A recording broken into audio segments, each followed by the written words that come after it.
Yeah, I don't really want to name it Scotty's horny meter, though. I think we could maybe come up with something different. I think that's exactly I what like that. I like Scotty's horny meter. We're live in 3, 2.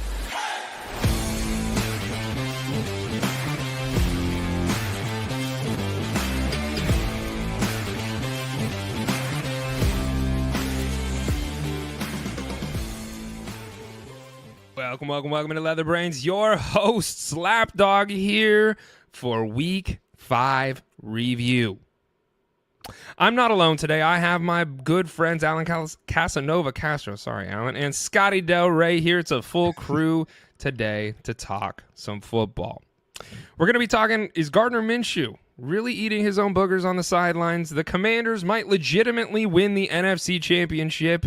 And what did CeeDee Lamb really say to Dak Prescott? We're going to discuss that and so much more. But before we do, got to give a shout out to our sponsor, Erica's Healthy Pet. Guys, you got a dog. Go check out Erica's Healthy Pet to provide your loving dog with a bunch of different snacks and treat options. They got cheesy bites, turkey jerky, beef liver chews, which smell terrible, by the way, but are absolutely, my dog loves them. Sweet potato chips and so many other snacks. Go check out ericashealthypet.com and use code LB20 for 20% off your first order. Once again, Erica's Healthy Pet, not to be confused with Erica's Healthy Pets, but Erica's Healthy Pet, use code LB20, 20% off. I'm telling you, it's worth it. Gentlemen, let's start out with the Thursday night game because this one, Kyle Pitts, no matter what, baby. The Falcons offense looked actually really good, and this game was a great game. I mean, this was a great start to Week 5 in general. This whole week, Alan, you had made some comments about how, and we put a clip out there, and a lot of people were giving you a lot of shit, saying, you had said in this clip that, the NFL looked slow. The NFL didn't look great. Game scoring was down.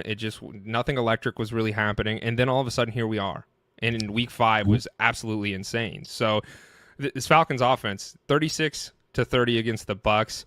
I had the Bucs win in this game. And Kirk Chains, man, he came out and threw for over 500 yards for the first time in his career. Drake London was usable. Darnold Mooney was usable. Kyle Pitts was usable. This was just a super fun game if you own any Falcons players. And the Bucs also, they had quite a few fantasy scores as well. But I'll turn the ball over to you, Alan. Give us your thoughts here. This is also a random stat. I love like random football stats, but this is also the first time that a quarterback in the modern era threw for 250 plus in one half and 250 plus in the other half. Which is actually that's kind of fast. That's a really cool stat. Yeah. That's a cool stat for him to have. I'm going to say I like games in Atlanta are super electric. I'm just going to say that. You got Kirk doing swag surfing. He's just total embodiment of Atlanta now. I think this man bleeds. He bleeds with the Atlanta and Georgia fans. He bleeds in general. swagger. Yeah, he's got it. This game was just a fun game in general. I think the highlight of this is I'm not sure how the Bucs actually lost this game because they picked Kirk off with like a minute 20 or a minute 30 left, and they were on the Falcons side of the field, and they lost somehow. Still, they got it to overtime and still lost. I think that's honestly the theme of the weekend was just a bunch of games. You're like, how did they actually lose this game based on what I looked at? If you just took a picture of the scoreboard. So all things Kirk aside, I think the sad thing would have been is if he threw for that much. I think overtime he got over 500. But I think the shitty thing would have been if he put up all those stats and they lost. But shout out to him. How he feels about that. They got it done. But yeah, they look good. The offense looked good, and we didn't even have to talk about Bijan, which I don't know if that's something we want to talk about. Like, what I is think actually something we his should future. talk about. Well, because it's just the game script in this game. They came out and immediately started passing the ball. Like that's what they wanted to do. I don't know. Raheem Morris, he said stats are for losers, but then he decided we need some fucking stats in our lives, and so he decided to have Kirk throw the ball 53 times, which is 58. ridiculous. But 58 times, which is ridiculous. Like, you should not be asking your 45 billion-year-old quarterback to drop back that many times, but it worked out great. And the thing is, it always should have worked out great. Look at all the weapons they have. Their top 3 receiving options went for over 300 yards and 3 touchdowns. This is what the Falcons offense should have been capable of from week 1. And now, as they get Bijan back in the mix, because we know Bijan and Algier are both good running backs. I don't know if maybe the injuries to the offensive line impacted their game plan or whatever, but we know they're both capable. They very well can have a great running game and a great passing game if they just put it all together. I'm really glad that you bring this up, Scotty, because I think that you look at the game script historically for the Falcons, and when Arthur Smith was the head coach, obviously they were primarily wanting to be a running team, and we had said all last year and to start out this year, like, what are you doing? Because you were a quarterback away from being competent and being successful, and we finally in week 5 here saw that. And so I think, to be quite truthful, I do think this is actually somewhat promising for Bijan, because they have shown that they can pass the ball and do it really effectively. And now I think that's going to help open up the run game a little bit, because teams are like, okay, they're going to hand the ball off to Bijan. Okay, they're going to do a play action, and chances are it's going to go to Bijan, or it's going to be a rollout pass. And so to have Kirk Cousins throw the ball 58 times and say, hey, we do know how to throw the ball and can do it really well, I think ultimately will help them in their run game and be able to open up Bijan Robinson for some more opportunities. Because if you look at the timeshare, I don't have the percentage of on the field, but Bijan got 12 carries while Algier got 6. So there are going to be people that are like, is Bijan not good? Is it time to hit the panic button on Bijan? I don't think it is. I just think that given the game script and showing that they can pass the ball, and I think that's something that a lot of teams haven't seen from the Falcons, now I think it's actually more beneficial for Bijan. Yeah, I wouldn't say panic button on Bijan. I would say we're trending in a direction, because even during if you listen to the telecast, it was, you could see with a lot of that outside zone that they were running, Bijan wasn't hitting those holes like Algier was. It was very obvious who was more productive on those stuff, and that's their bread and butter in Atlanta. They love that those stretch plays, and for whatever reason, Bijan just does not produce as much. I don't know if it's just they're stacking the box when he comes in. I don't know if it's just happens to be the down and distance when they call it for him. But I think it's definitely something to pay attention to, especially with all the weapons in the offense. I think everybody holding on to Bijan was waiting for this breakout. And while he may not be a quote unquote bust, I think it might be time to reevaluate his dynasty projections from a fantasy standpoint, just from the sheer fact of I don't know where he's going to go. And every run he had was a stretch run. They didn't even run in between the tackles. So I was I don't know if that was part of the game or whatever. The only thing I don't like about all this was that all this happened on a Thursday night game. And those Thursday night games get weird, and it's short rest, and you don't know what's going to happen the rest of the season. So sometimes it's kind of a mixed bag of is that who they really are? Are they going to go back? Was it short week? What was it? So I'd like to see this on a Sunday. That's the only thing that makes me pause just a little bit, is because it was on a Thursday night, which those games get squirrely. Well, when's the last time we had that conversation about a Thursday night game in this direction, where we're talking about, can they repeat that incredible performance on a Sunday? Whereas normally it's Thursday night, it's 9-6, and especially in a rivalry game like this, you kind of expect it to get gross and get sloppy. Right. And this game was just amazing on both sides. It was incredible, and a great kickoff to the best week in NFL football in 2024. Hey, so far. all I had to do was talk some shit on the NFL, and then we finally get a bunch of good games down to the wire. None of this bullshit listening. Where it's over. Thanks, Raj. Yeah. No, thanks, Alan. The only other thing that I want to talk about is Kyle Pitts. I still have fears. Obviously they threw the ball 58 times. So I would hope Kyle Pitts has some usability, and he did this week. I would still be selling him. That's just I know you've been on the Kyle Pitts no matter what. As I said, Scotty, I got off that train. However, the stipulation was if he can put up 10 points over a 4-week span, I'll get back on the train, and he did it this week. The thing I wanted to talk about for wide receivers was Darnell Mooney actually might be a usable fantasy option. I mean, he out-targeted. He was the most targeted player in this offense, right?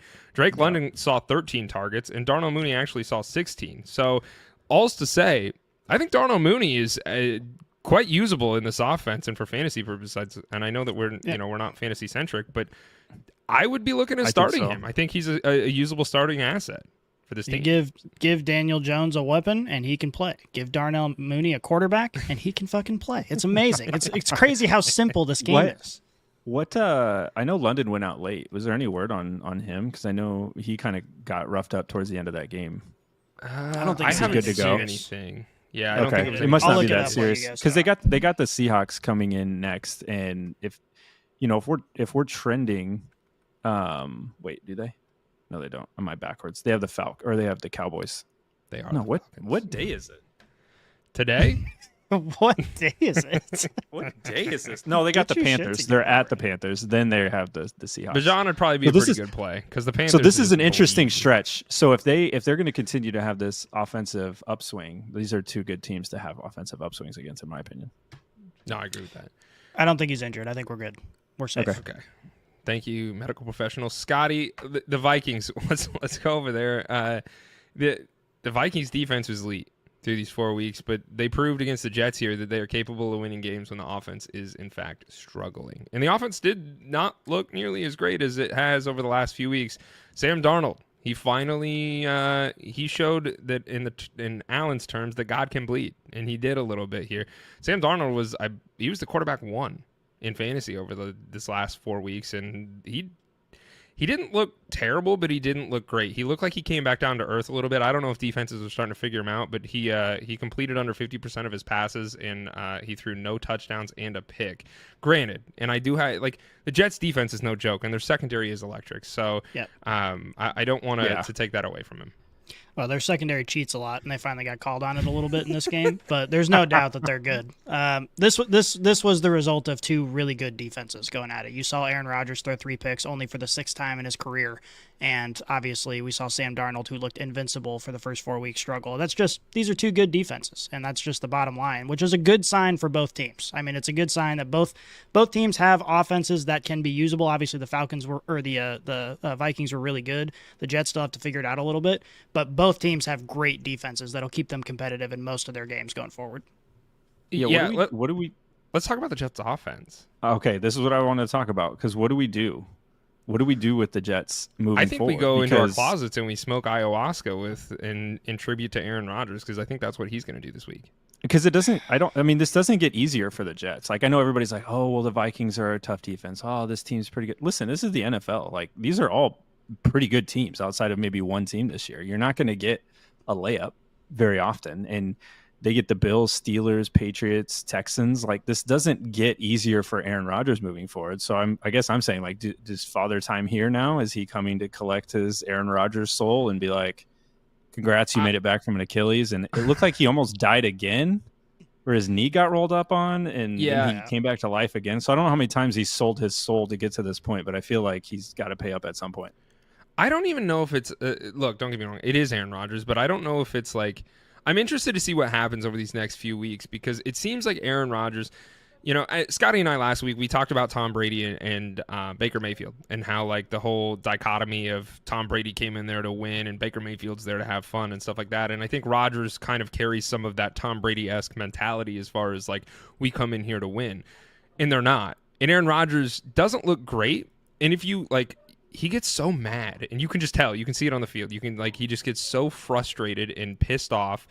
I don't know how much is him and how much is his wide receivers and the fact that they're just not on the same page. And I think that's pretty evident because if you watched any of this game, there were a lot of times where Aaron Rodgers was throwing to nobody. And it was like, where were you throwing to, bud? And your wide receiver is 10 yards down the field and he's looking back, and then they're like yelling at each other. And it's like, I don't know what's going on there, but it doesn't seem like there's much synergy on that offense. And it seems Breece Hall, Braylon Allen looks like the better own there. And so there's a lot of things going on in that offense that I really don't understand. And if I was a Jets fan, I'd be like, our roster is super talented, but nothing's getting done. Well, you look at the elite teams in the NFL. What do they all have in common? And generally, it's the quarterback and head coach are in sync. The GM's in sync. Everybody's talking to each other. And with the Jets, you're definitely not getting that. Aaron Rodgers is definitely not talking to Robert. You can see on the sideline. He was sitting on the pushing sideline off. with a towel over He his doesn't head. care. He was doing this on the sideline, like trying to get the play in Get the quickly. It's fucking like, play in. why do you want the play quicker? So you just throw an incompletion or a pick? Like, what are you waiting for? Just like calm the fuck down for a second. And I think, here's the thing. I get where we're like, well. I think it's Rodgers. I mean, he's throwing some good balls, but by and large, like, I don't know if he has command and control of that offense. And whether you want to say it's when the clock starts running on the game, or if it's stuff that happened in the preseason, or if it's stuff that happens during the week, it's very obvious that he's not in control of what's going on there either. And I don't know if there's a battle of control behind the scenes between head coach and quarterback and maybe GM getting in the middle, but it's very obvious there's some things going on. And then not surprisingly, we're hearing whispers that they want Davante Adams, and it's like very obvious Aaron Rodgers is still trying to like enforce his will on the personnel on this team, when it's like you're not producing, you don't have control, command of the offense yet, and you're demanding extra pieces, and it's getting quite confusing. Well, before we talk about Davante, because I'm sure we're going to talk about that. Yep. I'm not a psychiatrist, but I think when I look at Aaron Rodgers, I got his personality fucking figured out. I think he needs conflict. He needs that battle. You see him in the media, he's always saying controversial shit. He just likes the battle. He wants to be there. And whenever the camera pans over to Robert Saleh's sitting there like this. If you're not watching, I'm just staring straight ahead. And it's like, dude, like, get fired up. It's like, I'm all about the, like, no emotion, go in and be hardcore, but, like, it looks like he doesn't give a shit about anything. He's just sitting there and looks depressed. He needs to fight. Like, Aaron Rodgers needs that pushback a little bit. He needs that competitive atmosphere. Right now, Aaron Rodgers is just screaming at the void, and nobody's responding. And I think he actually does need that in order to perform at his highest level. This is like when Russell Wilson went to the Broncos, when it's like nobody knew how to win in that organization yet. And there's like, somebody's won here before, and it's a quarterback. Can you teach us how to win? And then it was very obvious he was like a head case. And you're like, well, nobody knows what's going on now. And I feel like that's the exact same thing we're getting with Aaron Rodgers. They're like, can you teach us to win? And everybody's like, well, Please, fuck, I don't know. This guy won a Super Bowl once. Let's listen to him. And he's off on his like little personal retreats and like doing whatever the fuck. And now it's like, now nobody knows. It's like, all right, well, I guess he's not going to teach us. Let's try to figure it out, I guess. And I think that's just kind of where we're sitting. They're just waiting for him to do something. Let's put a bookmark in the Adams conversation, because we're going to come back to that, because we're going to have a lengthy conversation about that. But let's talk about the Commanders here for a moment, because are the Commanders? I know it's week 5, so I don't want to overreact, but I'm going to overreact a little bit here. Are the Commanders going to win the NFC Championship? Are they going to go to the NFC Championship? Dude. They look so good. Jaden Daniels looks so freaking good. In fact, I was traveling this weekend in a state that you can legally sports bet in, and I may or may not have slipped a couple dollars on him winning the MVP this year, or the Rookie of the Year. Like, I think that's almost a lock at this point, and I think that even MVP conversation, he could be he's in the conversation at this point. And if he continues to do this, it's a no-brainer. It's a win for me. Like, the kid is playing amazing. They beat the Browns 34-13. They look like the best NFC East team by far.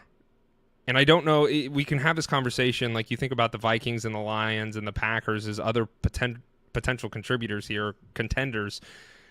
But the Commanders look really freaking good, dude. He looks like you cannot you can't stump him. You can't get him off his rhythm. And I've been so impressed with what I've seen so far on this kid.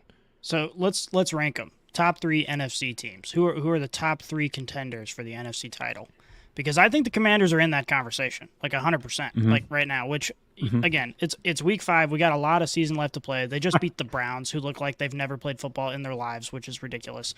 But they got to be in that conversation now. So I think you look at someone like the Lions, you look at the Vikings, obviously, with what they've been able to do, and I think, well, okay. I think the Commanders are right there, though. I think the Commanders are right there with the Vikings and the Lions in that conversation so far through 2024. Yeah, it's tough to do right now because so many teams are, still sorting their things out, or hurt, or like the Eagles. Like, when the Eagles get back to full strength, are they going to be right there, or is the season shot for them? I don't know. I think it's wild though that they are in first. I don't think anybody saw that coming. And I shout out to Cliff, putting Jaden Daniels in the position to do that. And I don't know if him as an OC, he's going the way of Spagnuolo with the Chiefs, where he's like, you know what, I may not be the best head coach in the NFL, but I'm a damn good coordinator and I can get the most out of it. And I don't think there's any shame in that. I think the only other team in the NFC that I would say, let's see what happens, is the Packers, because they definitely have moments where they look really, really good too. And as Love gets lathered up, like, I think that's another team that's still there. So I think it's maybe overreaction to week 5. But I mean, listen, you can only play the games you play, and he looks so good. We were just talking before we started recording. I was like, hey, I have to start Jaden Daniels on fantasy. You have to. You can't. I mean, you can't not start him. You have rushing to play upside him now his accuracy. Yeah. He's killing it. He's doing it's a great MVP numbers so far. So you have to play it. It's wild. And it's great. It's almost hysterical because Jaden Daniels is everything that a lot of franchises hope they would, but the Browns were hoping they were going to get this with Deshaun Watson. And here we are, and after week 5, saying, is there a legitimate chance that Deshaun Watson gets benched here? Because he looks terrible. He looks so bad at football. And I get it, right? The offensive line. And we could talk about that. The offensive line has looked really bad for the Browns. I understand that. However, Deshaun Watson looks like he has absolutely no life left in him. And probably because it's all been sucked out of him by all these different masseuses. But the guy has looked terrible. Out of pocket. He's looked really bad. He's looked so bad, and he looks like he just doesn't care about the sport anymore. Like there's no fire behind him. There's no care. It seems like he's like, well, whatever. His interviews are terrible. He's like, I'm not paid to rush. Like, I'm just gonna do what they tell me to do. And it's like, dude, you're supposed to. It's so after this game, they said, what do you got to do to fix it? And he's like, well, we just got to keep taking what the defense gives to us. And it's like, what do you mean? That nobody's giving you anything. Like, you have not taken anything at all for the entire season, you psychopath. Like, are you conscious? You've taken consent, and that's it. In prepping for today's show, I was just kind of looking at some stats from Deshaun, and you didn't have a great day when his QBR is the same age as my daughter, and she's 8, and so I can't imagine that is a recipe for long-term success. And as bad as the offensive line might be, you got to have a quarterback that can get you out of it. Like, you have to have a quarterback that can at least fight for some stuff. Like, he's not doing anything. He's literally not doing anything. He does not care. He's getting paid, which, respect to him. I might be doing the same thing if I was in his position. Let me just get paid and let me get out the door without any serious. Minus the massages, you would never do that. No. I would. Yeah, no, I wouldn't do that. Okay. But I'm just saying, like, it's very obvious that this team is going the other direction. And we talked about it. I feel like every year we talk about this. Everybody can see it but the team. And I know we want to talk about the quarterback situation there, but it's like they have to do something. I think even the team knows. Like, I genuinely believe that even the team knows that, like, he doesn't care. And I think the team's just in a really bad spot because they are paying him so much money that I think, like, I think after this week, maybe he gets one more week, and then they're actually having legitimate conversations about it. I don't know. Maybe that'll even happen by the end of this week. I'm not sure.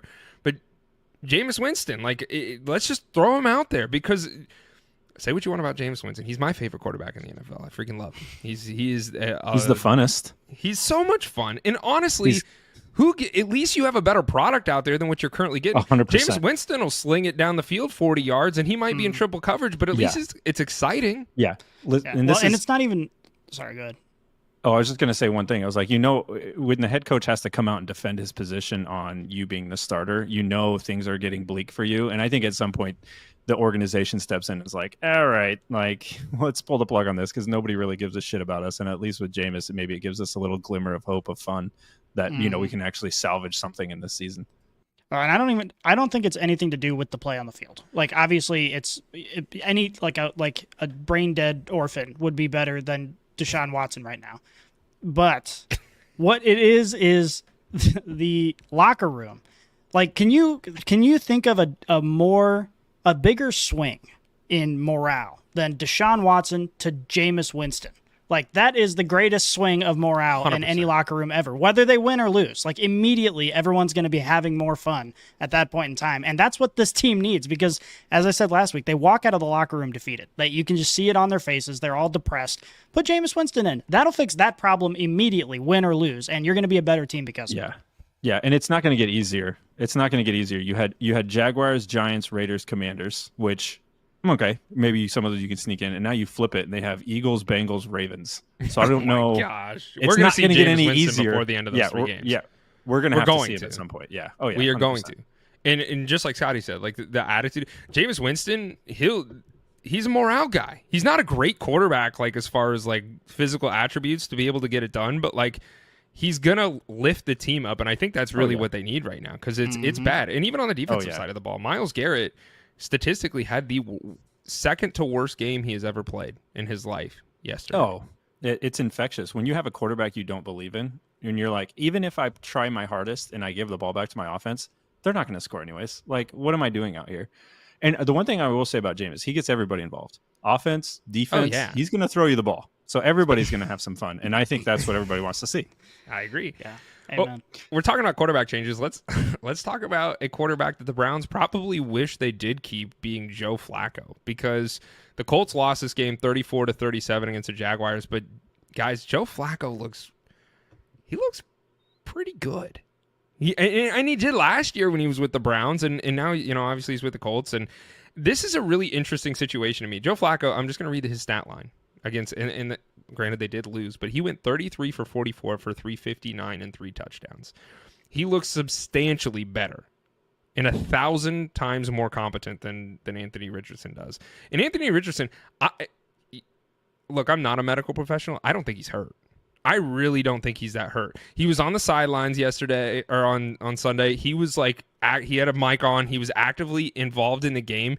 I think this is like a pseudo, hidden, he's hurt, to try and give him a little bit more time to maybe develop and put yourself in a position to try and win games, because Joe Flacco looks 100% better than Anthony Richardson does across the board. I still just think, if you just compare Joe Flacco, not to go back to the Browns, but you compare Joe Flacco to Deshaun Watson. It's like a Vespa scooter versus a Ferrari, and we're talking about a 45-year-old quarterback. Dude, this guy is $1 billion, and it's ridiculous that Joe Flacco is still able to do this. But again, it just underscores how terrible Deshaun Watson is. And also, by the way, maybe someone like Bryce Young struggling, and Joe Flacco can come in and just find success immediately. I think the interesting thing for Joe Flacco, is NFL fans, and most NFL fans are historians, and they like to go back and we wax and look back poetically on careers and who did what and how they're going to feel. And if I would have given you a headline and I said, aging quarterback is struggling to get playing time and staying on the field, and I said your options are Joe Flacco and Russell Wilson, and I didn't give you anything over the last few years, you would have been like, Russell Wilson. Oh yeah, you're gonna be like, yeah, Joe Flacco. He's an older guy. He's struggling, and the fact that he's the one that's reviving his career, and Russell Wilson is nowhere to be seen in Pittsburgh, I think is a testament to Joe Flacco and overall. Because I remember the narrative of Joe Flacco, even when he won with the Ravens, was, is he elite? Is he elite? Everybody was obsessed with his placement amongst Brady and Manning and all of them. And then you look now, and he's not only is he kind of productive, he's super productive. And watching that game on NFL Red Zone was hilarious, because you could see the Jaguars fans just shitting themselves in the stadium, because they're like, no way this is happening right now. And that was probably some of the greatest visuals ever, is just watching. Even Doug Peterson was like, this motherfucker, there's no way Joe Flacco is just going to dice us like this. And it almost happened, but anything's possible against the Jaguars, Well, I agree with that. But also, I think it truly goes to show that the game is so much more than just being physically gifted, right? And I want to highlight that. And I've brought this up a couple times this year, and I'm going to bring it up again, is quarterbacks need time to develop. Young quarterbacks need time to sit there and develop. And Richardson he should have had some more time, because he got injured last year and was out. So you would hope that he would kind of develop and watch and learn and do those kind of things. And then he was rolled out through the first 3.5 weeks and didn't look good. He did not look good at all. And, Scotty, you mentioned Bryce Young just a moment ago, and he probably needs time to develop, and that's why Andy Dalton's out there. And these young guys, it's not just being an athletic freak is not it. I mean, it is. That definitely plays a huge part in it, but you have to pair that with having a great intelligence of the game and how to read defenses and how to understand what your coach is dialing up, and where all the placement of your receivers and the D-back, everything that goes into that. And these young guys, we're just seeing a lot of the young guys struggle, and then you have somebody like Flacco who is getting it done. I mean, do you guys think that Flacco is just going to continue to be rolled out here, or do you think when Richardson if he is in fact hurt, when he's healthy, he's going to come back? What do you think what's they do? The goal? What's the goal of the organization? Do they want to win games, or they want to continue to see if their investment in Rich? I've never been a Richardson fan. I don't think he's it. I think he has a lot of physical tools that make sense, but that's just like you said. We look at dad bods winning in the NFL. You don't have to be like a freak of nature. That's not your role. Your role is to command the offense, understand your checks, get yourself in and out of audibles, in and out of plays, make the right reads, get the ball into the playmaker's hands. And none of that has anything to do with your 40 time. And I think if the Colts want to keep winning, they have to leave Flacco in. You have to let him just play this out and play the Richardson's hurt card, or let him watch or see it develop. I think the only thing that goes in the face of that argument is if you have a very competent head coach and offensive coordinator like Daniels has. Like Jaden Daniels could be in a similar situation. Let's say if he played if he had to go to the Panthers, there's no way he's that successful. But he has somebody like Kingsbury in his corner that knows how to put him in the position to win. And that's what they're doing. They're just putting him in that position to win. And right now, I don't know if the Colts have that in them to put Richardson in the position to win. Like, they're running the offense they're going to run. Flacco knows what he's doing, and he can make that happen. I think if you're trying to win football games or be competitive for the rest of the season, you have to leave Flacco in. And not to mention, if you are, trying to make that decision for that organization, you're going to say, okay, well, what do our star players think about the two choices? And you're looking at someone like Michael Pittman, who is completely uninvolved in the offense when Anthony Richardson is there. You're looking at JT, who's losing touches to Anthony Richardson when Anthony Richardson's in. I think the whole team is going to be happier with Joe Flacco. So I think it's going to be very difficult for them to go back to Anthony Richardson so long as Joe Flacco continues to perform like this. Now, we got to remember he's still old. He's got, the possibility for injuries, knock on wood, is much higher with him than with other quarterbacks. So there's a chance we see Anthony Richardson back one way or another. But I do think when you're just making the decision, it's better for everybody if Joe Flacco stays in that game. Well, and Gardner Minshew, he played with the Colts last year, and he looked, dare I say, good. Like, he was a usable quarterback for them and was winning games for them, because Anthony Richardson was hurt, and now they have Joe Flacco, and it's kind of the same story. And it's like, maybe Richardson just isn't the guy. Maybe that's the problem. I mean, I think it is the problem. Over these last couple of weeks, we've seen that it hasn't been a great offense. So also say that could be it. Now, I will say Gardner Minshew, he might have just lost his job with the Raiders this week. He was benched. He looked less than stellar.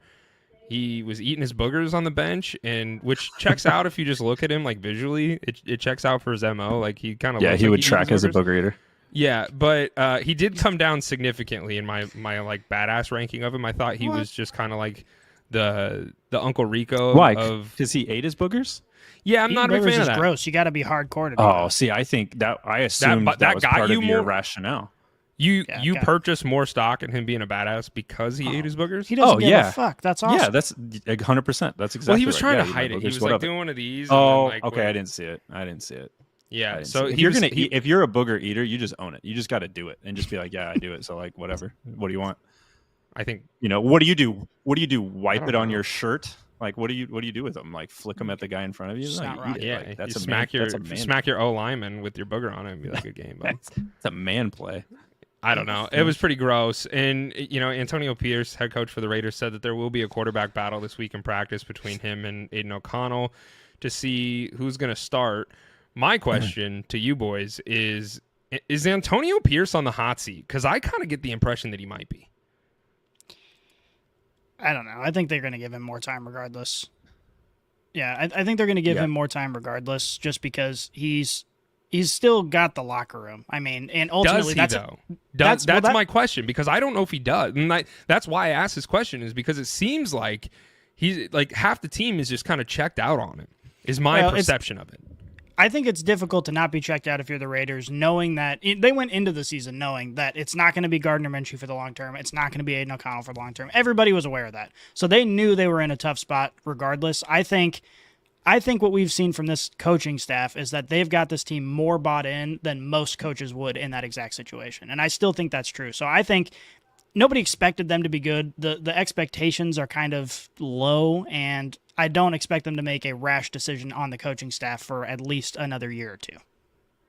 Yeah, I think at the end of last year, we knew that Antonio, he didn't have a ton of experience coaching at a high level. Like, I think he held the team together. He was a locker room guy, and that's why they kept him. And I think there's something to what Slaps is saying. Like, you have Davante Adams, who's like basically refusing to play. They can say whatever they want, but it's very obvious he's just like, I'm not going out there. Then you have Max Crosby being like, oh, we're a package deal, and everybody's basically like looking for their next play now, like of like, all right, where are we going to go now? Where are you going to get traded to? Where am I going to get traded to? Are we all going to go together? And it's really hard to keep that. I think going back to the conversation we just had, I think it's very interesting that more teams in the Raiders situation didn't look at Flacco longer, knowing what he could do with the football. You know what I mean? That's super interesting now that we have 2 straight years of Flacco coming into teams where he has like, he doesn't fucking know half the people in that room, like in the whole building, let alone coming in and, dropping, 350-yard games and scoring all these points. Like, I think that's really interesting that more teams in the Raiders position didn't look for more established people than Gardner Minshew, who we knew was just more of kind of like, I'm just going to yeet this ball into the air like he did to the touchdown pass to Bowers, where it was basically just like he played 500. He was in coverage. The DB fell over and he just grabbed it. It just happened. It just happened to work out for him, which, whatever, you got to give your guy a chance. But I think this is going to get interesting the more they go, because they got their dicks kicked in by the Broncos, which you can say what you want about the Broncos. I think they're a solid team. Fuck the Broncos. Shout out me, because I said the Broncos are going to be better than. Hold on, shout out me. So I said that we're going to get false hope about teams like the Broncos and the Raiders because they're in the AFC West and they're all going to beat up on each other. I said that 2 weeks ago. I don't think you ever said that. I'm the producer. We'll roll the clip. We'll roll the clip. Roll the clip. You mentioned Davante Adams. This garners a lot of discussion because there's been like you mentioned, Alan, and I'm glad that you said this because I do believe it, is he's not hurt. He's done. And it's really interesting because we as an NFL podcast, but I think most of the NFL population had said Davante Adams is not going to be a Raider by the end of the year. And Davante Adams is like, at the beginning of the season, he's like, I'm not going anywhere. I'm committed to this organization and this team, and we're going to find ways to succeed. And it's like, dude, it's week 5 and your leg kind of sort of hurts a little bit. So you're sitting out and you're not going to play again for the Raiders.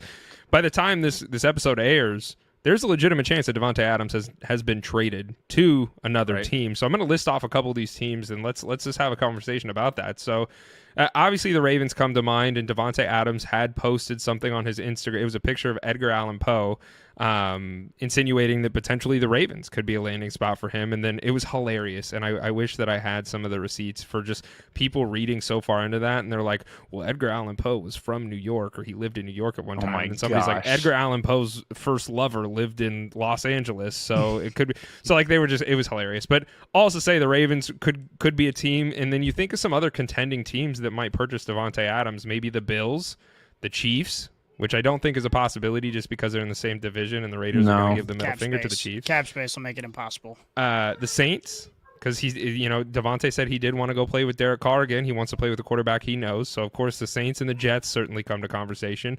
This seems like a very 49ers-esque move to go buy a veteran and just go, try and contend again. Historically, they always do that, and it kind of works out in their favor until the end.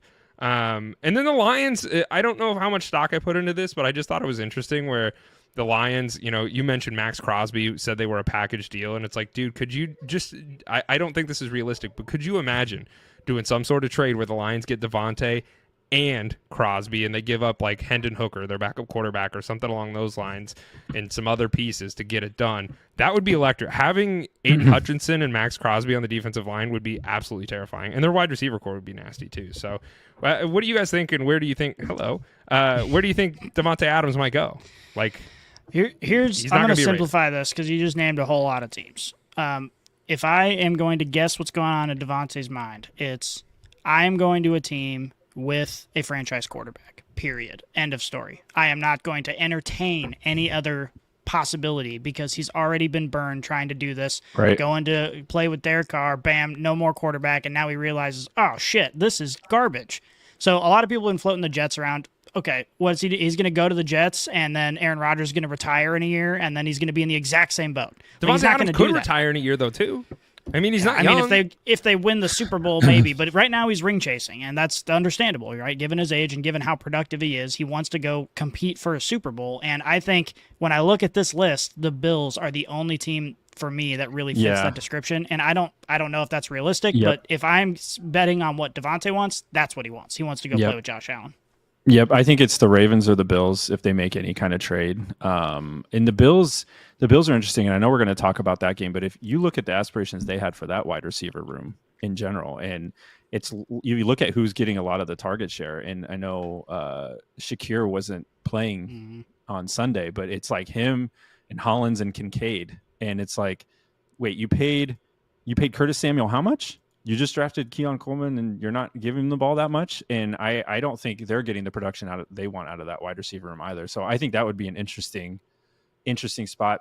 The Ravens, I think, I mean, you look at that game, they had no problem scoring. They have problems defending though. So I don't know if they want to counterbalance that with more offense, but I think those are interesting options. And then you mentioned the Chiefs. There was a rumor floating around that they want a third for Davante, and the Chiefs offered it. And the Raiders are basically like, no, dude, we're never giving you Davante. So we'll see what happens. That's the way it should be. Yeah. No, 100%. I do like it would be really fun to watch him on the Chiefs. Like that would be so fun to watch him on the Chiefs. But I do respect it where it's like, nah, we're gonna give you the middle finger. Like screw you guys. I do love that. 100%. You mentioned the Bills, Alan. That one to me, I think makes the most sense just looking at the offense because they desperately need to replace Stephon Diggs and the production they were getting out of him. But I said this at the beginning of the year. I was like, this Bills offense is not going to be great at passing the ball looking at this wide receiver room. Curtis Samuel was somewhat usable with the Commanders, but he still wasn't like their top tier upper echelon guy. And largely, they don't have a lot of weapons. And Keon Coleman is a rookie. Statistically, they don't usually do great their first year, and unless really they usually don't at all. And so, like, they don't have a lot of weapons. And I do think he would fit the MO for the Bills a lot. The Ravens... it would be fun, but once again, I don't think they need him. Like, I think their offense is clicking pretty well without, like, buying a top-tier wide receiver. Not to say they couldn't use him, but I just think, like, given the list I read, the Bills would make the most sense to try and chase and get a ring. But ultimately, let's also not forget that Davante Adams probably has some sway as far as where he wants to go, but it's not like he gets his pick of the litter either. Like, whatever team is going to offer the most and give the Raiders an opportunity to rebuild and have, like, set themselves up for the future. The Raiders are going to take that over just saying, all right, Davante, where do you want to go? So I do want to point that out. I do think that reminds me of when Gronk got traded and then he just retired and then unretired. That's pretty cool. Davante could pull one of those moves. You think that's what he's about to do? Maybe. It's like, sorry, you can't trade me to the Broncos. I'm retired. What are you talking about? We're talking about the Bills. Let's just talk about the Bills, guys, because I don't know what in the absolute freak the Bills were doing. That was my PG version. Dude, I was watching this game. They walked out onto the field and they had a silver platter in their hand and they opened it up and there was a W and they just gave it to the Texans. I was watching this game and I'm like, if I was a Bills fan, I would be demanding McDermott's head. Demanding. That was an absolute atrocious way to end that game. You legitimately screwed it for yourselves. Well, they didn't have a win on the silver platter, but they certainly had an overtime chance on the silver platter. And even that, I'm not going to defend McDermott because I also think everything he said was very stupid, or everything they did was very stupid. But there were some timeouts in play. So if the Bills just ran, 3 ISOs right up the middle and got no yards, well, then we would have seen the same exact thing play out because there would have still been the same amount of time left. I don't think so, because the Texans needed one of those timeouts to kick the field goal. And if the Bills made them burn them all, they would have had no chance. That's definitely, that situation is preferable to what happened. Like, there's no doubt about it. But it's not like it was a sure thing that it was going to go to overtime if they didn't get it. So from my perspective, even passing the ball from your own 3-yard line one time is fine. If you're going to throw a slant just to try and give yourself some space and just a quick route is fine. But doing it 3 times down the field when all of your offensive linemen, right, the ball snapped, they're on the goal line and they have to back up. Like, what are you expecting to happen? Not to mention Josh Allen had 9 completions in this game. He played like shit, and you put the entire game on his back for the last 3 plays. Just huck it down the field and hope for the best. 100%. It's ridiculous. We were watching it, and I was like, there's so many things that can go wrong and that can give the other team points. There's holding in the end zone. That's a safety. Intentional grounding. That's a safety. You just throw a pick. Well, that's over. There's so many things that can go wrong on that side of the field that when I saw him drop back the first time, I'm like, why are they doing this? It's not like the Texans weren't getting home with their pass rush. It's not like the Texans weren't disrupting him with their pass rush. It was working all day. And now on the 3, you're going to try to just navigate your way to 97-yard drive to like go ahead and win this thing in 30 seconds. The arrogance almost from McDermott was what caught me off guard. I'm like, I get you have Josh Allen.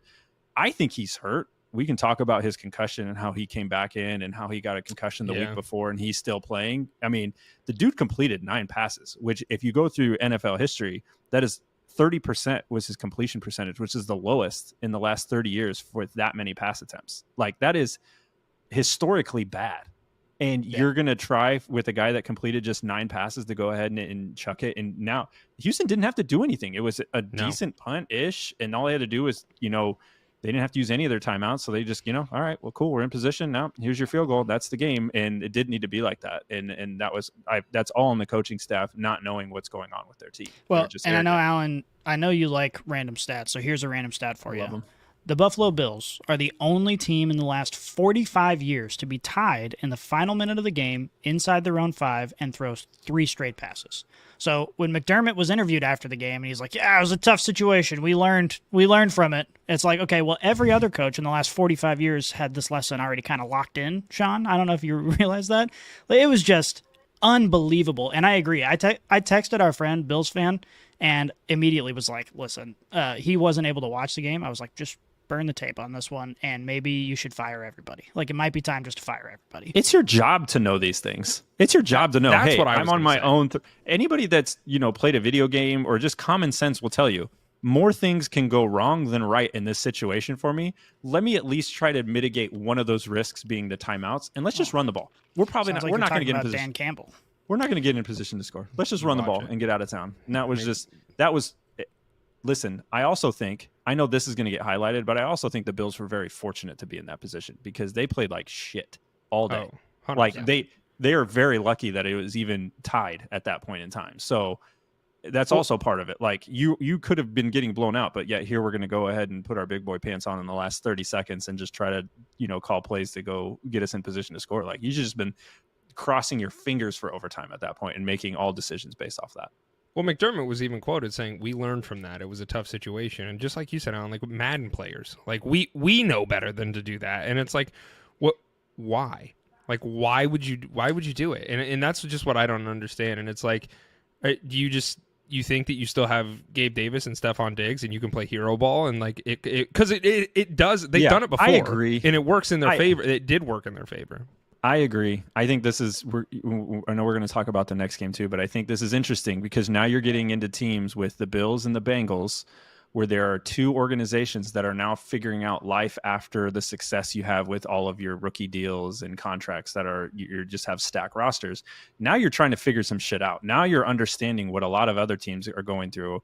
And a lot of contenders like the Ravens, like the Chiefs, that are having to like stay afloat and make decisions based off of that. And now you're seeing coaching come to the forefront. And you're understanding that maybe these coaches are not what's going to get us over the hump. I think we have some serious issues on the sideline aside from the roster that we may or may not have because it's definitely coming to the forefront, these decisions that they're making and not putting their team in the best positions to win games.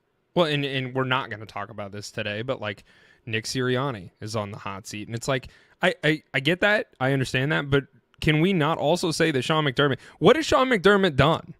Aside from like they've contended, but it largely has been Josh Allen's success. I would say it's been Josh Allen's success in lieu of the coaching because I don't think the coaching for the Bills has been great. And if you give him a good offensive coordinator, like you look what happened when Dable was there. Like that was the best year I think Josh Allen has ever played football. And I don't know that statistically, but I would imagine that there's probably some validity to what I just said. And now you look at it and it's like, it's just Josh Allen out there. That's what the coaching staff is heavily relied upon. Yeah, I think that's 100% what McDermott is hanging. I think the coolest thing McDermott's ever done was last year when he mentioned Al Qaeda, and then they went on a winning spree. Like that. That might have been the coolest thing he's ever. That might have been the coolest thing he's ever done for the org. But it is Josh Allen. I think that's what it is. If they didn't have Josh Allen, they would be in even more world of hurt. Like they're at least still leading the division. There's still a lot out there for them to play for, but it's all because of Josh Allen. It's not because of, I don't think anybody else is bringing to the table. And I know Scotty won't want to hear this. And I know this gets a lot of Twitter fan fodder, but they're like, oh, what if Josh Allen played with the Chiefs and he got Andy Reid? I'm like, I mean, he'd probably be kicking ass too. He'd probably have a couple of Super Bowls under his belt as well. Like, I mean, yeah, that's all part of it. Like, and you can't do transitive property forever, but I mean, I think Josh Allen is the second best quarterback in the league. You could say he's first based off of the running, and I think it's a disservice to him and his talents what they're doing, because he should be in the peak right now, and it looks like he's going back the other way, at least from last year to this year, and he can't do it all by himself. He's trying to. He's gotten 2 concussions in back-to-back weeks because of it. I don't know he should have even been out there playing to end the game. Should have been. And 9 completions. You can say what you want about the Texans defense. I don't think they're holding Josh Allen to 9 completions good. I think something else is wrong with him physically. I don't think he fully recovered last week from what was going on in his head. And now he got another one. And, I know they want to keep winning. I'll be interested to see, because this is going to get a lot of hand-wringing from, the Twitter doctors that exist about whether or not he should or shouldn't be playing. But you can't argue with the results. 9 completions from Josh Allen. There's no way a fully healthy Josh Allen's only completing 9 passes. There's just no way. I couldn't agree with you more. Not without rushing for 200 yards, anyway. Right. Which, didn't happen. And then you have Zach Taylor as another coach that comes to mind as somebody who has, in my mind, largely done a disservice to the team around him. And you can make arguments about the offensive line hasn't been healthy and Joe Burrow struggles to stay healthy, but Joe Burrow's still a good quarterback. And you have T. Higgins has been gone. I understand that, but you still have a good team, right? Like, that team is still a pretty good team.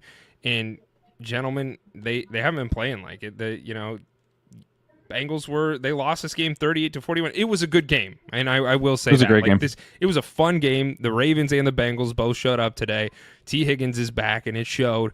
Jamar Chase got involved, and Joe Burrow did play a really great game. And in fact, he had a career night. He had 5 touchdowns and 81% completion rate. So while I want to sit there and talk shit on Zach Taylor, and I do think Zach Taylor should get some more shit talked on him than he does, he did play a really good night. Our coach. The thing about Zach Taylor in this game is it's very similar to the last conversation we had, except polar opposite. And in this game, they have an opportunity to go down and even kick a game-winning field goal.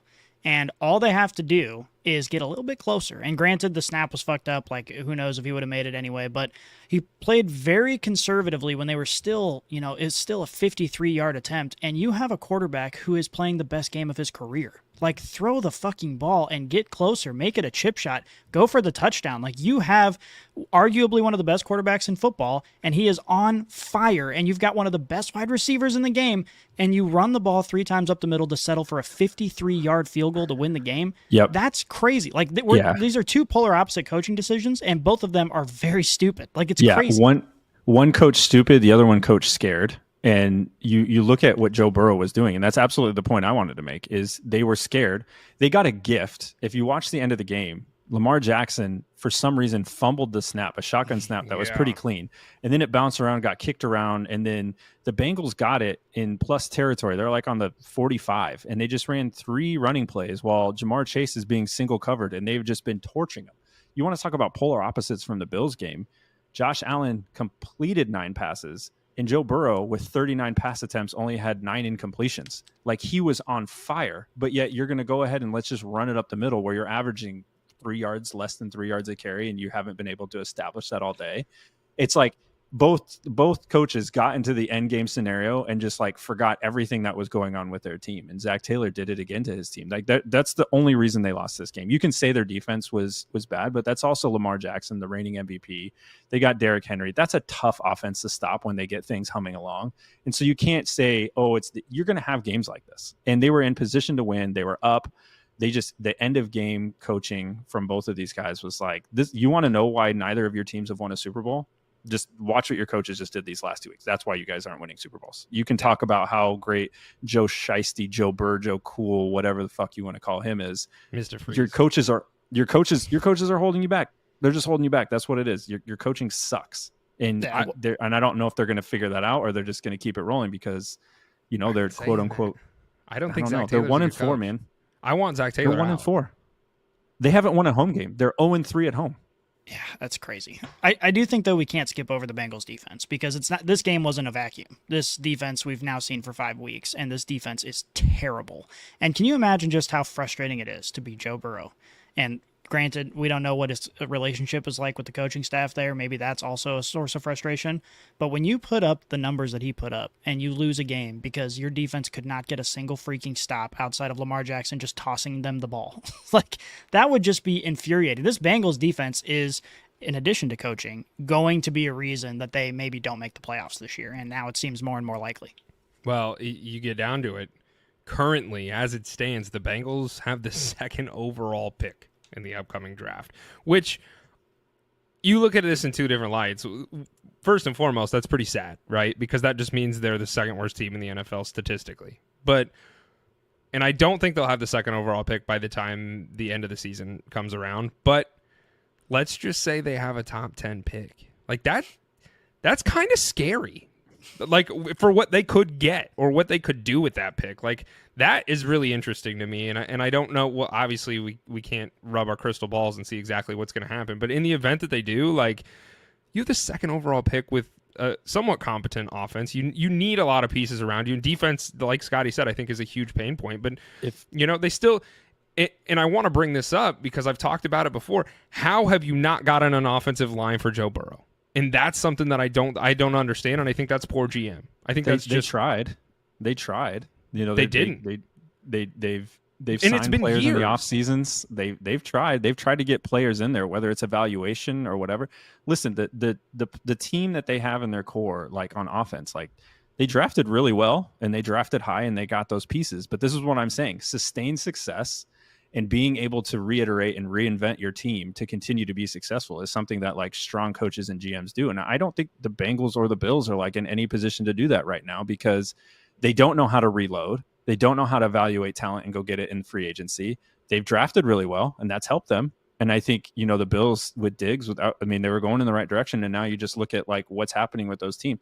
Sustained success in the NFL is hard. It is so hard to do, to say just like, okay, we're just going to be good year in, year out. That's the whole point of the NFL. That's the reason the shitty teams pick first. Like it's supposed to be parity. And for the Bengals, I think and their fans, like this is kind of what happens. Now, if the Bengals are going to go ahead and get the second pick, they got bigger problems because then that means their whole coaching staff's getting turned over. And now you're talking about a rebuild and you're trying to do new things. And have a solution. I've had the solution. You fire Zach Taylor. You call up Ben Johnson.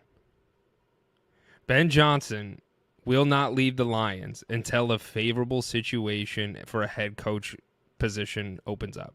And so in my mind, if I'm Ben Johnson and I'm sitting there and I'm looking at the landscape of the NFL, does McDermott get fired?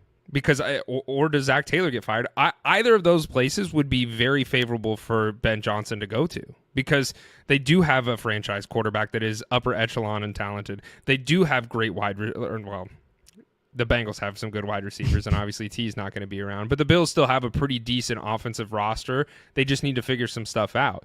Ben Johnson, in my mind, is one of the best up-and-coming candidates for a head coaching position. And there were teams that wanted him to come interview, and he's like, I don't want to go coach for them because I know that it's not going to be a great situation. In some cases, they flew on a plane all the way down there, and then he said, "Never mind." I think the problem is this is the variable. You don't know if Ben Johnson's going to handle that end game situation any better than Zach Taylor is. No, I don't. But I do think Ben Johnson's a better play caller. Maybe. They scored how many points? I don't think the play calling was the issue. It was just the end game management was the issue. It's the in game small prepared things that I don't know if Ben Johnson's going to solve either. And I think if you're the Bengals, you have to get somebody that's worked with quarterbacks, that knows how to play the game, has learned some lessons as a head coach, and can come bring that to the team. Because you're in win now mode. You're not in let's see if Ben Johnson can solve our problems mode. Okay, because that's still a variable. Who does that though? Because the only other coach that comes to mind is somebody who could potentially do that is Mike Vrabel. I think if I'm looking at what I want to do well, and if you're the Bengals and it's the offense and that's your identity, I think you go look at what's being successful for Jaden Daniels and you give Cliff another shot. I don't think he's ready for OC or for head coach. I like Cliff. He's learned lessons. Like that's what I would do. And he doesn't have Kyler Murray screaming at him after every play, so maybe he'll be better too. We could have a whole different podcast about that. I think Ben Johnson, as good as he is, I think there's too many variables. I think if you're that organization, because how much longer does Joe Burrow have? And you're going to see if Ben Johnson can figure out being a head coach during that time. Yeah, but you look at Look at Zach Taylor. Look, and I this is in a vacuum because this game was a really great offensive game, like for both sides of the ball, in the Ravens and the Bengals. But if you look at the last couple weeks, the play calling has been shit for the Bengals. It hasn't been good. And so I don't want to sit here and, as we always talk about, is what have you done for me lately? Yeah, Zach Taylor called a great game this game, but go look at this entire season and go tell me he's called a good game for the rest of the... It's been pretty good. It's been the defense for the last 3 weeks. The defense has been terrible too, and I don't want to take... Because against the Commanders, yeah, they lost, but Joe Burrow went for 324 and 3 touchdowns. I mean, it's not like he hasn't been playing well. And then it was the Panthers were the Panthers, and they should have won. But he went 232, 2 touchdowns. And I think the offense is getting things done. It's just the overall coordination of that team. Like, it's offense and defense. You can't have one without the other. They got to be playing harmoniously, and you have to know what your team does well and doesn't. And if your team doesn't defend well, then you got to play call and adjust accordingly to make sure that you get your defense off the field and just have sustained drives. I don't know. I don't know what the answer is. I think Ben Johnson's good. I think you would just you could end up in the exact same spot. Let me round out this conversation before we move on. Show of hands. Well, that's kind of dumb, actually. You want me to just do raise you my think? hand? Yeah, maybe just raise your hand. Do you think the Bengals are going to make the playoffs? Because in several years past, they've started similarly and then still turned out pretty good. So do you think they're going to make the playoffs? And I'm going to ask the same question about the Bills, because we just talked a lot of shit on the Bills. I think they're still a playoff team. I think the Bills are... I think that... Given the landscape and looking at it, I mean, the Bills are still leading the AFC East, right? So I think that they're in a good position to... Yeah, I think the Bills will go to the playoffs, especially, when is Tua coming back? Are the Dolphins going to do something this year? Like, those are things that I think also play into that conversation. The Bengals, they're 1-4 in that division. Obviously, the Browns are shit, and I do expect the Bengals to overcome the Browns. But currently, the Bengals and the Browns are tied at the bottom of the division for the AFC North. AFC North division, I think, is much more difficult than the AFC East right now. I mean, the Ravens are 3-2, and the Steelers are 3-2. So, like, the Steelers are spunky. The Steelers are spunky, and their defense. The Steelers' defense is largely. That's the only reason that they're 3-2. Really, is because their defense has been winning them games and keeping them in play. I don't know if the Bengals go. Like, they really have to start figuring some shit out here, and I don't think they're going to win. I mean, obviously they lost against the Ravens. They're in wild card conversation if they do get it figured out. I agree with you. I think they have to be on a heater. Like, they just have to go on a run of runs. And that's tough to do in the NFL because now they have to play perfect from here on out. Mm-hmm. Like, there is no, we just had a down week. Like, we'll figure it out. Like tonight for the Chiefs, if they lose to the Saints, okay, all good. That sucks. But one game, moving on. And the teams now that are fighting to get back in that position, they can't afford that anymore. Like, you just can't afford it. And I don't know if the Bengals can get out of their way to do that. Yeah. And they pretty much have to play perfect. I mean, Joe Burrow said it before this last game. Here's another question. The Bengals get the Giants next Sunday night. The Giants, Browns, and then Eagles. So if they lose to the Giants, how hot does that seat get now? And now are we really in like full on like we need to fire or we need something's happening? Like what do we do? Like what do we? Because I could see that. I mean, the Giants have figured something out. I think we're a week early in the conversation. Because I think I'm a week early as far as Zach Taylor should be on the hot seat, and I do believe that. I think if they lose to the Giants, the rest of the NFL community is now saying, what's going on with Zach Taylor? Should we get him out of here? So now if they win against the Giants, maybe I came to the party and the party was over. But I do think that if they lose to the Giants, we're having this conversation. There's no reason they shouldn't beat the Browns unless Laser Jameis comes out, because then things get fun. Ooh, what if that's the demise of Zach Taylor? That would be like your ultimate dream scenario. It would be. And then Jameis Winston comes out of the bushes and Zach Taylor kills the bad guy. He's just eating W's, and he just ate it on the Bengals. I do think that if they lose against the Giants, we're having this conversation. That's going to be interesting.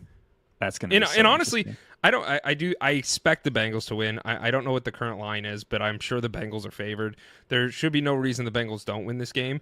But crazier things have happened, and it could get crazy. And if that happens, I do think Bengals fans are going to start having some get Zach Taylor out of this is where the poor starts catch up with you, and that's because the Bengals just lost their starting cornerback. He tore his ACL, and now he's gone. So now you have to navigate your regular injuries as part of the regularly scheduled programming while you're trying to, have a miracle happen at the same time, which that gets harder and harder to do. All right. Gentlemen, let's talk about kickoff karaoke to round this episode off. For anybody who this is their first time tuning in, kickoff karaoke is where we as in Scotty, Alan, and I pick 4 games every single week against the spread.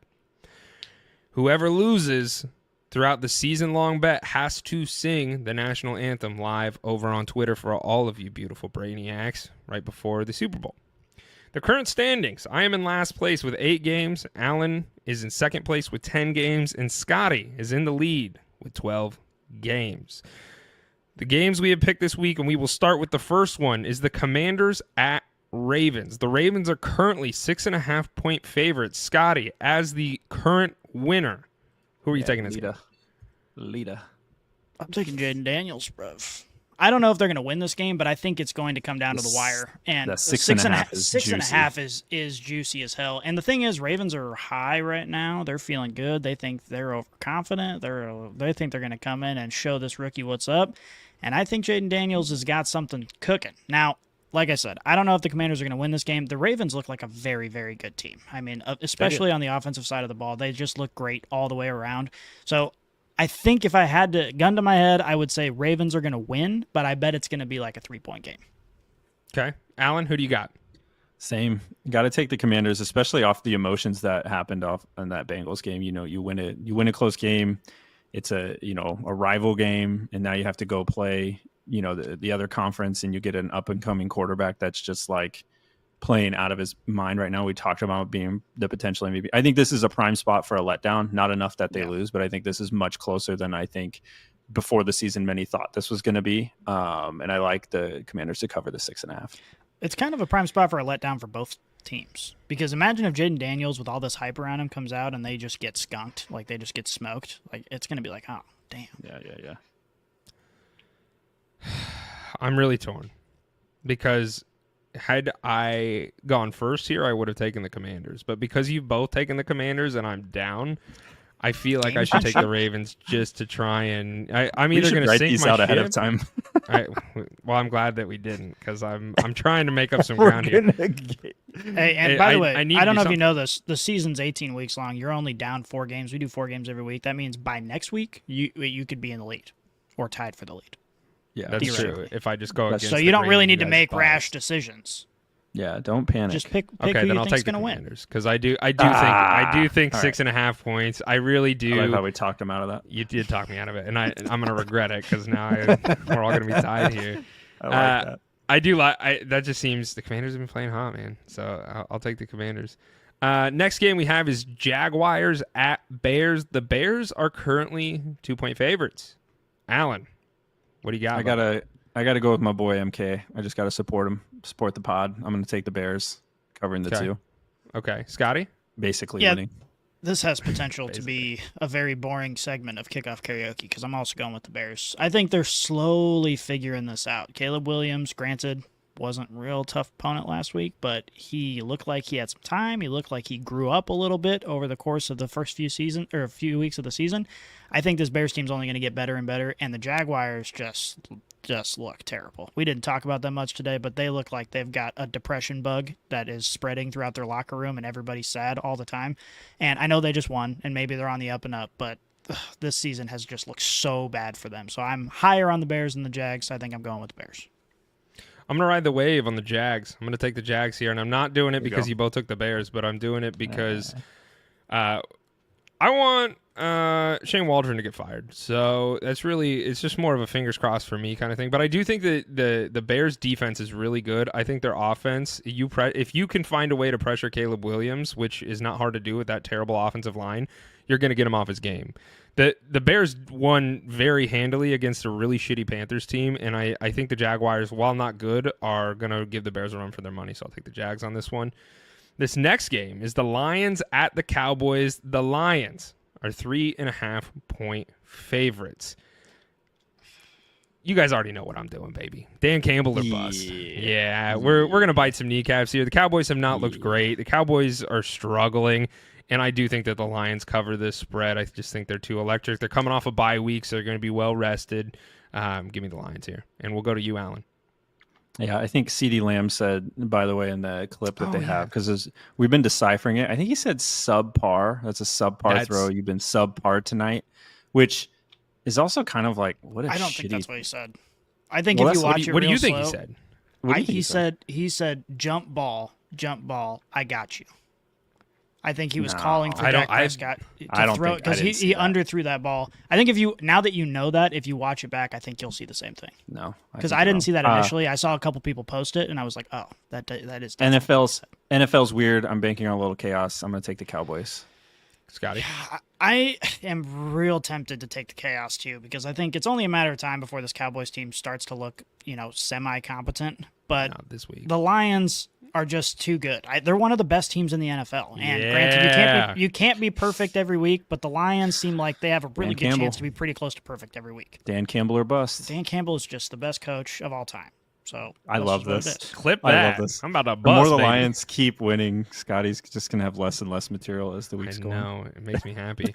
Last game of the week, Cardinals at Packers. Packers are 5.5-point favorites. Scotty, take us home. Oh, 5.5's a lot. I think I'm going to go with the Packers. I think playing at Lambeau, I think this Packers team also has potential to be one of the best teams in football. We haven't quite seen it yet with the injury. It slowed them down a little bit, but I think this Packers team, by the end of the season, we're going to be talking about them in the highest caliber of football. So maybe it starts this week against the Cardinals, though I wouldn't be mad if the Cardinals won. I think it'd be pretty cool. Okay. I'm going to take the Cardinals because that locker room, after we beat the 49ers, we didn't talk about that game. There was champagne flying. It was a good time. They finally it was a good victory. I mean, and it made me, I know that I went on a rant last week about how much I hated the Cardinals and how this season was over and it was washed, but then everything changed in the week span. So, the hope has been reignited, because we beat the 49ers and then the Seahawks also lost and the Rams are at the bottom of the division. The division's not a lock right now. So I think the Cardinals also still have half a something to play Rams for. team. Oh, no, I'm not arguing that. I think the Rams and the 49ers half are still a way 49ers better than the team. Cardinals. Yeah. Dub's a dub. I think we're going to be... I agree. Even if we don't win this game, I think there's a chance we could cover. So I'll take the Cardinals here, and Alan, round us off, get us home. Yep, taking the Packers. I think they're going to keep improving week by week. I think the Love injury is a blessing in disguise. I think it let the rest of the team kind of gel a little bit. Jaden Reed's is the boss. I think they're going to start peaking here very shortly, and I think this is going to be one of those steps in the right direction. Also, it's in Green Bay. Yeah, I don't know. I like the that Packers makes here. it tough. That makes it tough. That does make it tough. And that's it, gentlemen. That is all the show we have. Before we get out of here, if you have made it to the end of the episode, you dirty old nasty brainiacs, I got to tell you, go to check out LeatherBrainz.com. We have some great writers over there doing some would say the Lord's work, whether it's betting or whether it's writing some satirical, funny articles, or it's just providing you analysis on the Broncos, which stink. Sometimes you're just complaining about Patrick Mahomes. Sometimes there is, and which is also enjoyable. So Everybody likes regardless, we have a bunch of writers over there. Go check out LeatherBrainz.com and subscribe to our newsletter, which is currently in the works. So excited for that. And that's it. Hit subscribe. I love you guys. Gentlemen, I appreciate you doing this with me today. And let's get out of here. We are out.